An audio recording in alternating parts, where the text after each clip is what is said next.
Assalamualaikum warahmatullahi wabarakatuh. Perkenalkan, nama saya Zidan Muhammad Olive dengan NIM 1908101066 kelas PAIB semester 3. Di sini saya akan menjelaskan tentang pengertian sejarah secara bahasa dan pengertian sejarah menurut para ahli. Berbicara tentang sejarah, tentunya kita tidak terlepas dari yang namanya masa lalu. Ada pepatah mengatakan bahwa kita belajar masa lalu, kita belajar sejarah itu akan berdampak di masa yang akan datang. Jadi kita belajar sejarah itu sangat berguna gitu, sangat berguna bagi di masa yang akan datang. Nah, mungkin seperti itu. Sejarah menurut bahasa yang pertama itu bahasa Arab, itu sajarotun. Sajarotun itu artinya pohon. Nah, mengapa sejarah dalam bahasa Arab itu dikaitkan dengan pohon? Ya tentunya ibaratnya silsilah manusia sejarah itu. Jadi seperti misal kakek di atas, nenek di samping, terus ke bawahnya lagi ibu, ke bawahnya lagi anak, ayah, terus ke bawahnya lagi anak, ke bawahnya lagi cucu. Nah, itu ibaratnya itu akar pohon gitu, silsilah manusia. Nah, mungkin seperti itu. Nah, yang kedua itu secara bahasa Inggris artinya itu history. Nah, history itu masa lalu. Nah, setiap sejarah, belajar sejarah, tentunya kita tidak terlepas dari yang namanya masa lalu. Nah, masa lalu tersebut itu tidak lepas dari yang namanya manusia, unsur manusia, ruang, dan waktu. Nah, itu history, yaitu masa lalu. Yang ketiga secara bahasa Yunani itu namanya historia. Historia itu apa? Historia adalah belajar dengan cara bertanya gitu, belajar dengan cara bertanya, seperti bertanya tentang manusia, tentang ruang dan waktu yang di masa lalu gitu. Nah, mungkin yang secara bahasa itu sebagainya seperti itu.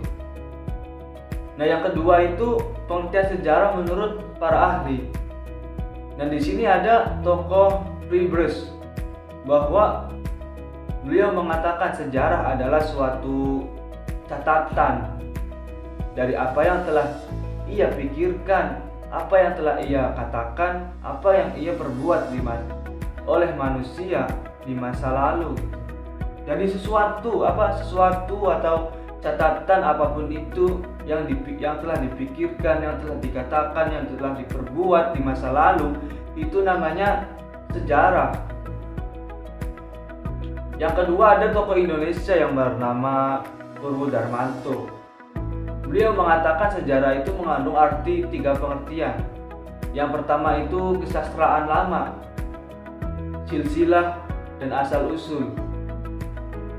Nah, sejarah juga bisa dikatakan sebagai suatu karya seni, suatu hal yang bisa dibuat di masa lalu, terus di masa yang sekarang itu bisa dijadikan sejarah gitu. Silsilah kayak tadi seperti silsilah manusia gitu, yang kayak akar pohon. Nah, itu bisa juga asal usul.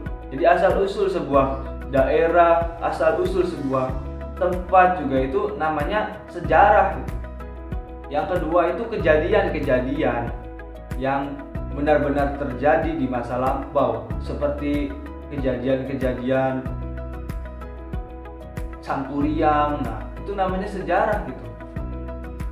Yang ketiga itu ilmu pengetahuan. Ilmu pengetahuan juga termasuk ke sejarah menurut tokoh tersebut.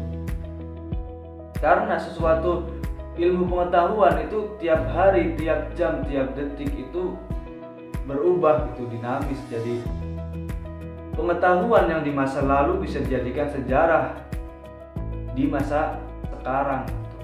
Di samping itu, kaum muslimin juga penting dengan ilmu sejarah gitu. Karena apa? Berkaitan dengan kaum muslimin untuk mencari suatu hukum-hukum, untuk mencari bisa memaknai Al-Quran, bisa menafsirkan Al-Quran, tentunya berkaitan dengan sejarah gitu. untuk bisa mengeluarkan hukum, tentunya kita lihat dari sejarah-sejarah dahulu gitu. Nah, makanya belajar sejarah itu penting. Makanya ada pepatah mengatakan itu jas merah, jangan sekali-kali melupakan sejarah gitu. Nah, mungkin itu yang bisa saya sampaikan. Kurang lebihnya mohon maaf apabila ada kata-kata yang keliru, mohon dimaafkan. Wabillahi taufiq wal hidayah. Wassalamualaikum warahmatullahi wabarakatuh.